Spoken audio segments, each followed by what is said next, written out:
అందరికీ నమస్కారం. శ్రీమాత్రే నమః. ఓం నమ శివాయ. ఓం శ్రీ సాయిరామ్. ధనుసు రాశి వారి జాతకులు ఈ రోజున ధనుసు రాశి వారి జాతకులు పడుకోలేరు, నిద్ర పట్టదు. ఏం జరిగిందో తెలిస్తే వెక్కి ఏడ్చేస్తారు. ఎంతమంది ఎన్ని చెప్పినా సరే మీ మనసు అనేది ఆ యొక్క ఆలోచన వైపే ఉంటుంది. ఈ రాశి జాతకులు చూడడానికి గంభీరంగా కనిపిస్తూ ఉంటారు, కానీ లోపల మాత్రం ఒక చిన్న సమస్యను కూడా తట్టుకోలేక అల్లాడిపోతూ ఉంటారు. ఖచ్చితంగా కూడా పరిష్కార మార్గం వైపు అడుగులు వేస్తారు. కానీ మొదట్లో సమస్య వచ్చిన మొట్టమొదటిగా వీరి యొక్క ఆలోచన ఎలా ఉంటుందంటే, నా కుటుంబానికి ఏమైపోతుందో, నా యొక్క జీవితంలో ఏ సంఘర్షణ జరగబోతుందో, ఎందుకు ఇలా జరిగింది, భగవంతుడు ఎందుకు ఇలా చిన్న చూపు చూశాడు అంటూ 1000 రకాలుగా మభ్యపడుతూ ఉంటారు, మదన పడుతూ ఉంటారు. అయితే ఆ యొక్క పరిస్థితుల్లో అయితే గ్రహస్థితి రీత్యా కూడా కలుగుతూనే ఉంటాయి. అధైర్యపడకూడదు. ఇటువంటి సమయంలోనే ఈ రాశి జాతకులు కొన్ని కీలక జాగ్రత్తలు అయితే తీసుకోవాలి అండి. ఈ రోజున ఇటువంటి పరిస్థితి వీరికి కలగబోతుంది. కొన్ని రకాల సంఘర్షణలు జరగబోతున్నాయి మీ మధ్యలో. అయితే ఈ రాత్రి 10 లోపు ఒక పెద్ద ప్రమాదం అయితే జరగబోతుంది. ఈ యొక్క సూచన అంటే కీడు జరగబోతుంది అని శంకించేటటువంటి తత్వం కూడా మొదలవుతుంది మీలో. ఎందుకంటే ఎప్పుడు కూడా ఏదో ఒక నెగిటివ్ వైబ్స్లో ఉంటూనే ఉంటారు ఈ రాశి జాతకులు. అయితే ఈ రోజున మాత్రం మీ మనసు ఏదో ఒక కీడుని అయితే శంకిస్తూనే ఉంటుంది. ఏదో జరగబోతుంది నాకు కానీ, నా యొక్క కుటుంబానికి కానీ ఏదో ఒక జరగబోతుందా అంటూ ఈ యొక్క సూచన కూడా మీకు వస్తుంది. అయితే ఆ యొక్క ప్రమాదం ఏమిటి, ఏం జరగబోతుంది, ఈ యొక్క ప్రమాదం నుంచి మీరు బయటపడాలి అంటే ఏం చేయాలి, అంటే ఎటువంటి దేవత ఆరాధన చేయాలి, అసలు ఏ పరిహారాలు పాటించాలో ప్రతి ఒక్కటి కూడాను సవివరంగా ముక్కొక్కటిగా ఈ వీడియోలో అయితే తెలుసుకుందాము.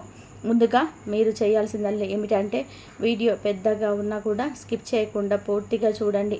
ఎందుకు అంటే కనుక ఏ సమాచారమైనా సరే చిన్నగా చెప్పలేమండి. పెద్దగా దాని గురించిన ఉదంతం మొత్తం చెప్తూ మీకు పాటించవలసిన దేవత ఆరాధన పరిహారాలు కూడా చెప్పేసరికి వీడియో కొంచెం పెద్దగా కావచ్చు, కానీ మీకు ముఖ్యమైన సమాచారం అయితే ఉపయోగపడే సమాచారం కావున అశ్రద్ధ వహించకుండా మీకోసం మీరు సమయాన్ని కేటాయించుకోండి. ఎప్పుడు నిరంతరం కూడా పనుల్లో మునిగిపోతూ ఉంటాము. ఎవరికో ఏదో చేయాలని చెప్పి తపనతో ఈ రాశి జాతకులు నిరంతరం కూడా కష్టపడుతూ ఉంటారు. కానీ మీకోసం మీరు కొద్దిగా సమయాన్ని కేటాయించుకోండి. లేదంటే మీ మానసిక ప్రశాంతత పొందడానికి కూడా మీరే కారకులు అవుతారు.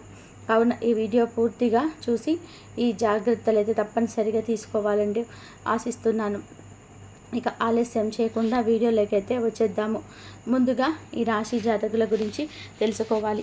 ఎప్పుడైనా సరే ఒక సమస్య రాబోతుంది అంటే ఈ రాశి జాతకులు వాటిని ఎలా ఎదుర్కొంటారు అనేది వీరి యొక్క తత్వం మీద, వీరి ప్రవర్తన మీద, వీరి తెలివితేటల మీద, మరి ముఖ్యంగా వీరి ఆత్మవిశ్వాసం మీద ఆధారపడి ఉంటుంది. ఈ రాశి జాతకులు అపజయాన్ని చూసి కుంగిపోరు. మొదటి నుంచి చెప్పినట్టుగా ముందుగా ఏదైనా సరే కష్టం వస్తే దాన్ని భూతద్దంలో పెట్టి చూస్తారు. అయినప్పటికీ కూడాను ఆ తర్వాత ఆ సమస్య నుంచి కూడా బయటకు వచ్చే ప్రయత్నాలు అయితే మాత్రం వడివడిగా చేస్తారు. సింగిల్గా సమస్యనైతే పరిష్కరించుకోవడానికి ఇష్టపడతారు. ఎప్పుడు ఎవరి మీద కూడా ఆధారపడాలి అని అనుకోరు. ధనుసు రాశి జాతకులు ఒక్కరి మీద ఆధారపడడం కన్నా ఆ సమస్యలాగానే ఉండిపోతే బెటర్ ఏమో అన్నట్టుగా ఉంటారు. అంటే నాయకత్వ లక్షణాలని ఎక్కువగా ఉనికి పుచ్చుకొని ఉంటారు. చేసే ప్రతి పనిలో కూడాను శ్రద్ధగా చేస్తారు. మనం అంటూ ఉంటాం కదండి, పని చేస్తే కొంతమంది యథాలాభంగా చేసేస్తారని, లేదా చేయమన్నా కదా అని చెప్పి చేసేస్తారు. లేకపోతే ఆ పని అయిపోతే ఇంకొక పని చూసుకోవచ్చు అని చెప్పి చేసేస్తారు. కానీ వీరికి స్వార్థం ఏమాత్రం ఉండదు. ఆ పని వెనకాల వీరికి ఏదైనా సరే స్వార్థం ఉంది అంటే గనక ఖచ్చితంగా కూడా ఈ యొక్క స్వార్థం పనిని శ్రద్ధగా చేయాలని చెప్పి స్వార్థం మాత్రమే. వారికి ధనం వచ్చినా రాకపోయినా, పేరు వచ్చినా రాకపోయినా ప్రతి ఒక్క పనిని అయితే ఒకేలాగా చేస్తారు. అంటే ఎలా చెప్పొచ్చు అంటే, మన్నం ఉడికిందో లేదో అని చెప్పాలి అంటే ఒక మెతుకు పట్టుకుంటే సరిపోతుందని పెద్దలు అంటూ ఉంటారు కదండి. వీరు కూడా అటువంటి తత్వం. ప్రతి ఒక్క పనిని కూడా ఎంతో శ్రద్ధగా చేస్తూ ఉంటారు. ఎవరు వీరు ఎత్తి చూపించలేరు వీరి వైపు. వీరు మామూలుగా కాకుండా శ్రద్ధ పెట్టి చేసిన ఒక పని ఒకేలాగా జరుగుతుంది. అందులో ఏమాత్రం కూడా మార్పు ఉండదు. అయితే కొన్నిసార్లు విజయాలు వచ్చినా, ఇంకొకసార్లు అపజయాలు వచ్చినా వీరి యొక్క తత్వం ఇలాగే ఉంటుంది. ఎప్పుడు కూడా దూకుడుగానే ఉంటారు. ఎప్పుడు కూడా అల్లరి చిల్లరి చేష్టలు చేయరు. ఒక పద్ధతిగా ఉంటారు. వీరి గురించి ఎవరు కూడా ఆలోచించినా కూడా పద్ధతిగానే ఆలోచిస్తారు. మనం చూస్తాం కదండి, కొంతమంది వ్యక్తులను చూస్తే ఇంకొంతమంది వ్యక్తులను చూస్తే మాత్రం కొట్టబుద్ధి అవుతుందని, ఈ వ్యక్తులను చూస్తే తలదించి నమస్కరించాలనిపిస్తుంది. అంతటి పేరు ప్రతిష్టలు అనతి కాలంలోనే సంపాదిస్తారు. చిన్నప్పటి నుంచి కూడా కష్టాలు వస్తాయి. ఈ యొక్క కష్టాలు చూసి భగవంతుడు మీరిని ఎందుకు ఇంతలా బాధ పెడుతున్నాడు అని ఆలోచించని వారు కూడా ఉండరు. శత్రువులు కూడా ఒక్కొక్కసారి వీరి కష్టాలను చూసి బాధిస్తూ రోధిస్తూ కూడా ఉండవచ్చు. దేవుడు కష్టాలను అందరికీ కూడా పెట్టడండి. మోసేవారికే పెడతాడు, భరించే వారికే పెడతాడు. అలానే కష్టపెట్టి విడిచిపెట్టాడు. కష్టాన్ని ఎదుర్కొని నిలబడిన వారికి తగు విధానమైన ఆశీర్వాదాలు అయితే ఉంటాయి. భగవంతుని ఆశీర్వాదాలు వీరిపైన ఎల్లప్పుడూ మెండుగానే ఉండడానికి ఇది ఒక కారణం. అయితే ఇంకొక కారణం కూడా ఉంది. ఇదే ప్రధాన కారణం. వీరు శత్రువులకు కూడా సాయం చేసే గొప్ప మనసు కలిగిన వారు. విశాలమైన మనసు ఉంటుంది. మానవతా దృక్పథంతో ఉంటారు. వీరికి ఉన్నా లేకపోయినా ఎదుటివారు సాయం అని అడిగితే చాలు. ఒక్కొక్కసారి అడగకున్నా సరే సరిపోతుంది. తెలుసుకొని వెళ్తారు. సాయం చేసి వచ్చేస్తారు. ఇంకా సాయం చేసిన విషయం మానవుడికి కూడా తెలియదు అని అంటూ ఉంటారు కదా సామెత. వీరికి సరిపోతుంది. మానవుడికే కాదు, ఒక్కొక్కసారి కుటుంబానికి కూడా చెప్పరు. సాయం చేసిన విషయం కుడి చేతికి చేసిన సహాయము ఎడమ చేతికి కూడా తెలియకూడదు అని వీరు బాగా నమ్ముతూ ఉంటారు. అందరినీ కూడా ఒకేలాగా చూడడం, చిన్నవారు అయినా పెద్దవారు అయినా సరే ఒకేలాగా ఆదరించుకోవడం, ప్రేమించడం వీరికి వెన్నతో పెట్టిన విద్య. వీరికి సంతానం పట్ల కూడా ఇష్టం ఎక్కువగా ఉంటుంది. అలానే వీరి సంతానం మాత్రమే కాదండి, వీరి తోబుట్టువుల సంతానం, వీరి యొక్క అన్నదమ్ముల యొక్క సంతానం, ఇలా ఎవరైనా సరే కావచ్చు, అందరినీ కూడా ప్రేమిస్తారు. అందరి విషయంలో కూడా ఒకే విధానంగా అయితే ఆలోచిస్తారు. కార్యదక్షత కూడా ఎక్కువగానే ఉంటుంది. ముఖ్యంగా ప్రజా ఆకర్షణ స్వభావాన్ని ఎక్కువగా కలిగి ఉంటారు. మరి ఇంత మంచి ఆలోచనలు ఉండి ఇంత మంచి మనస్తత్వం ఉన్నవారిని సమాజం ఊరికేనే వదిలిపెడుతుందా? అంతకు తగ్గ బొంత అన్నట్టుగా అంతకు తగ్గ శత్రువులు రోజు రోజుకి పెరిగిపోతూ ఉంటారు. కానీ శత్రువుల విషయంలో మీరు కొన్నిసార్లు అశ్రద్ధ వహిస్తారండి. ఎలా అంటే యథాలభంగా చూసి విడిచిపెట్టేయడం. శత్రువుల విషయంలో ఒక్కొక్కసారి ఒక్కొక్క విధానంగా ఆలోచిస్తూ ఉంటారు. ఒక్కొక్కసారి గట్టిగా పట్టుకుంటారు, కోపావేశాలు ఎక్కువగా చూపిస్తారు. ఒక్కొక్కసారి తేలికగా తీసుకుంటారు, సర్లే పోనీలే అని విడిచిపెట్టేస్తూ ఉంటారు. ఇలా విడిచిపెట్టేసిన సమయంలోనే ఆ యొక్క శత్రువుల విషయంలో మీరు కొన్ని తప్పులు చేస్తూ ఉన్నారండి. వారికి కొన్ని అవకాశాలు ఇచ్చేస్తున్నారు. మీ బలహీనతలు వారు తెలుసుకోవడానికి ఇది ప్రథమ మార్గం అవుతుంది. ఈ మార్గం వారికి సులభం అవుతుంది. అలా మీ యొక్క బలహీనతలు అన్నీ తెలుసుకున్నవారు వేచి ఉంటున్నారు, కాపు కాచి కూర్చుంటున్నారు. ముఖ్యంగా ఈ రోజున దినఫలాల ప్రకారం చూసుకుంటే కనుక ఈ రాశి జాతకులకు శత్రువుల వలన అతి పెద్ద ప్రమాదాలు, కోలుకోలేని దెబ్బలు, ఎక్కువగా చెప్పాలి అంటే చావు దెబ్బ తగలబోతుంది. ఈ యొక్క దెబ్బ ఎలా ఉంటుందంటే మనం చిత్రాలలో చూస్తుంటాం కదండి, దెబ్బ అదుర్సు కదా అని చెప్పి అంటారు కదా, అంతటి తీవ్రత ఉంటుంది. చాలా మరణ దెబ్బలాగా మనం చెప్పుకోవచ్చు అన్నమాట. ఈ యొక్క దెబ్బ మన జీవితాన్ని కోలుకోలేని విధానంగా చేస్తుంటుంది. మన కుటుంబాన్ని నవ్వుల పాలు చేస్తుంది, రోడ్డు మీద పడేస్తుంది. మీ యొక్క మంచి మానవత్వం అన్నీ కూడా తొక్కేసేలాగా చేస్తుంది. మన సమాజం ఎలా ఉంటుందంటే 99 మంచి పనులు చేసి 100వది తప్పిదం చేస్తే, తప్పిదం వైపు వేలు చూపిస్తే కానీ చేసిన 99 మంచి పనులను దృష్టిలో పెట్టుకొని మన ప్రవర్తన గురించి ఆలోచించారు. సీతమ్మ వారికే తప్పలేదు అవమానం. మనం ఎంతటి వారిని చెప్పండి? రాముల వారి సీతమ్మ వారిని శంకించారు. ఇక మనం ఎంతటి వారము? ఈ రోజున ఇంతటి కష్టం ఒకవారికి కూడా రాకూడదు. ఈ రాశి జాతకులకు ఈ రోజున ఇంతటి కష్టం కలగబోతుంది. నిందలు, అవమానాలు, ఆరోపణలు చుట్టాల్లాగా వస్తాయి. పొమ్మన్నా కానీ పోవు, మీతో పాటుగానే ఉంటాయి. మీ మోము మీద చిరునవ్వు తీసిస్తారు మీ శత్రువులు. ఇది పక్కాగా జరుగుతుంది. శత్రువుల విషయంలో ఇక ఏమాత్రం కూడాను మీరు తక్కువ ఆలోచన చేయకూడదు. మీ యొక్క నిర్ణయాలు కానీ మీ అవకాశాలు కానీ మీ యొక్క మనస్సు కానీ ఎవరికి కూడా తెలియకూడదు. మీ మనస్సు ఎల్లప్పుడూ కూడాను దాచిపెట్టిన నిగూఢ రహస్యంగా ఉండాలి కానీ తెరిచిపెట్టిన పుస్తకంలాగా ఉండకూడదు. ఎన్ని జాగ్రత్తలు చెబుతున్నా, ఎన్ని సూచనలు చేస్తున్నా కూడాను ఈ రాశి జాతకులు ఒక్కొక్కసారి పడిపోతున్నారు. శత్రువుల మాయలో పడిపోతున్నారు. ఒక్కొక్కసారి వీరి యొక్క బలహీనత అయిన స్త్రీల విషయంలో కూడా పడిపోతున్నారు. ప్రతి మనిషికి బలం, బలహీనత సర్వసాధారణంగా ఉంటాయి. కానీ బలహీనత ఎవరికి కూడా చెప్పుకోకూడదు. మీ యొక్క బలం కూడా ఎవరికి కూడా తెలియనివ్వకూడదు. ఒక విషయంలో మనం ఎలా రెస్పాన్స్ అవుతామనే విషయం మన కుటుంబ సభ్యులకు కూడా తెలియదు. అంతటి గోప్యం ముఖ్యం. ఎప్పుడైనా సరే మన పెద్దవారు చెప్తూ ఉంటారు, ఒకసారి ఆలకించండి. అతిగా మాట్లాడడం అనర్థానికి హేతువు. అతిగా మాట్లాడకూడదు, మౌనంగా ఉండాలి. మనం ఏమి ఆలోచిస్తున్న విషయం ఎదుటి వారికి కూడా తెలియకూడదు. అదే విధానంగా వారిలో వణుకు పుట్టిస్తుంది. ఒకవేళ తెలిస్తే మీ వెన్నులోని వణుకు మొదలవుతుంది. ఈరోజు మాత్రం ఇటువంటి స్థితిగతులు కలగబోతున్నాయి. అయితే వృత్తిరీత్యా కావచ్చు, ఉద్యోగ రీత్యా కావచ్చు, కుటుంబంలో కావచ్చు, ఏదైనా శుభ కార్యక్రమాలకు మీరు హాజరు కావడం కావచ్చు, అక్కడ ఎవరి మాటల విషయంలో కూడా మీరు మాట తూచే ప్రయత్నం చేయవద్దు. గతంలో చేసిన తప్పిదాన్ని కూడా తప్పి బయటకు తీసి శత్రువులు మీ మీద బురద జల్లే ప్రయత్నం చేస్తారు. ఈ రోజున మీరు ఈ యొక్క విషయంలో చాలా వరకు కూడాను మనశ్శాంతిని కరువైపోతారు. మానసిక లోపం ఎక్కువైపోతుంది. పదే పదే నేను నాలో తప్పిదం ఏముంది అనే మానసిక సంఘర్షణకు లోనైపోతారు. కుటుంబ సభ్యులు ఎంత చెప్తున్నా మీ మనసు ఈ విధంగా బాధపడుతూనే ఉంటుంది. మనం ఒకసారి ఆలోచిస్తండి.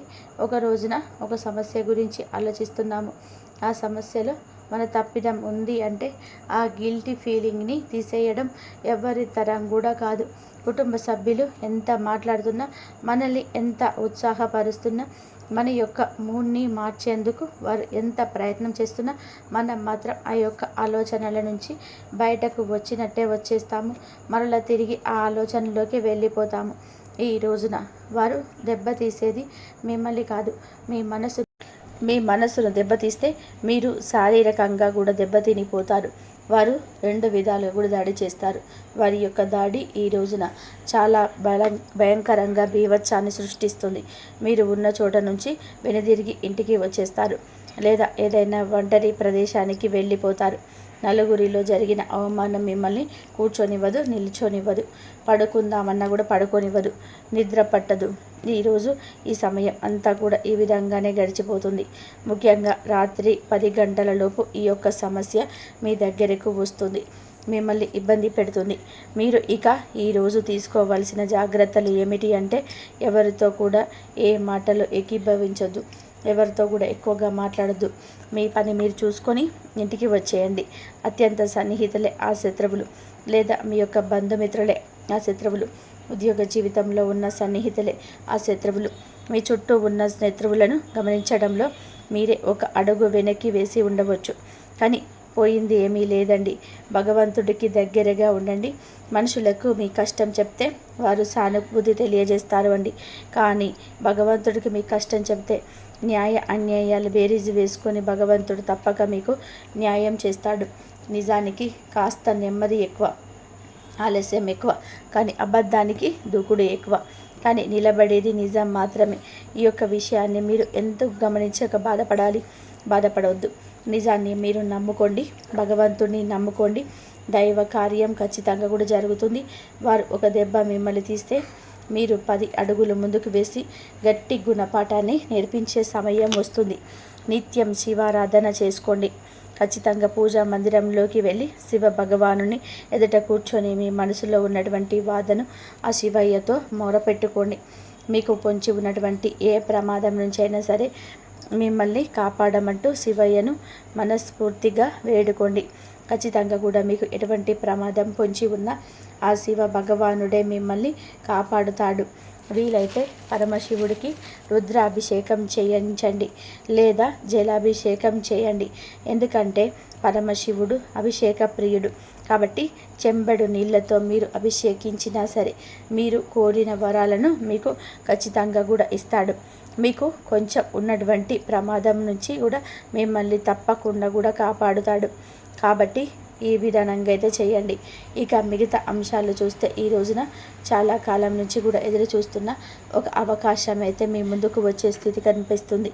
అది ఉద్యోగార్థులకు ఉద్యోగ అవకాశం కావచ్చు, లేదా ఉద్యోగస్తులు ఎవరైతే ఉన్నారో వారికి ఉద్యోగ జీవితంలో ఏదైనా సమస్యను ఎదుర్కొంటూ ఉన్నట్లయితే ఆ సమస్యకు పరిష్కారం దొరకడం కావచ్చు, లేక వ్యాపార అవకాశాల కోసం ఎదురు చూస్తున్న వారికి ఒక అవకాశం, మేలేమి అవకాశం దొరకడం కావచ్చు.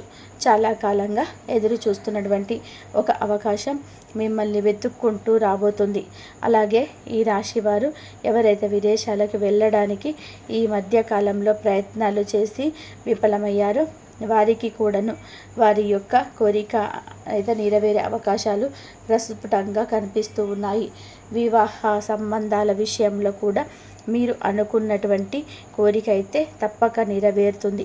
అయితే ఎవరైతే మీ యొక్క లైఫ్ పార్ట్నర్గా రావాలని చెప్పి అనుకుంటున్నారో, లేదా ఎటువంటి లక్షణాలు ఉన్నటువంటి వ్యక్తి మీ యొక్క జీవితంలోకి రావాలి అని చెప్పి అనుకుంటున్నారు, వారికి సంబంధించి ఒక మంచి సంబంధం మీ ముందుకు వచ్చే అవకాశం ఖచ్చితంగా కూడా కనిపిస్తుంది. మధ్యవర్తుల ద్వారా కావచ్చు, మ్యారేజ్ బ్యూరో ద్వారా కావచ్చు, ఒక మంచి సంబంధం మీ ముందుకు వచ్చే అవకాశం గోచరిస్తుంది. ముఖ్యంగా ఎవరైతే ప్రేమ వ్యవహారాల్లో ఉన్నారో, ప్రేమ భాగస్వామితో మీరు ఎక్కువగా సమయాన్ని అయితే ఈ రోజున గడపబోతున్నారు. మీ యొక్క ప్రేమని పెళ్ళి వరకు తీసుకొని వెళ్ళడానికి ఇద్దరు కూడా కలిసి ఒక నిర్ణయం అయితే తప్పకుండా తీసుకుంటారు. కుటుంబ సభ్యులతో ఈ రోజున దాని గురించి కొంతమంది వ్యక్తులు చర్చించే అవకాశాలు కూడా కానవస్తూ ఉన్నాయి. వారి నుంచి కూడా మీకు గ్రీన్ సిగ్నల్ అయితే అందే అవకాశం ఉంది. ఈ రాశి జాతకుల జీవితంలో చూస్తే చాలా కాలం నుంచి ఏదైనా సరే పెద్ద సమస్యతో బాధపడుతుంటే ఆ సమస్యకు పరిష్కారం అయితే లభించబోతుందని చెప్పాలి. అలాగే పై అధికారుల ప్రశంసల కోసం ఎదురు చూస్తున్న వారికి ఈ రోజున చిన్న పని పెద్దగా మీకు ప్రభావం చూపించబోతుంది. పెండింగ్లో ఉన్న ఆ ఒక పని పూర్తి చేసి ఇలా ప్రశంసల జల్లు అయితే కురిపించుకోబోతున్నారు.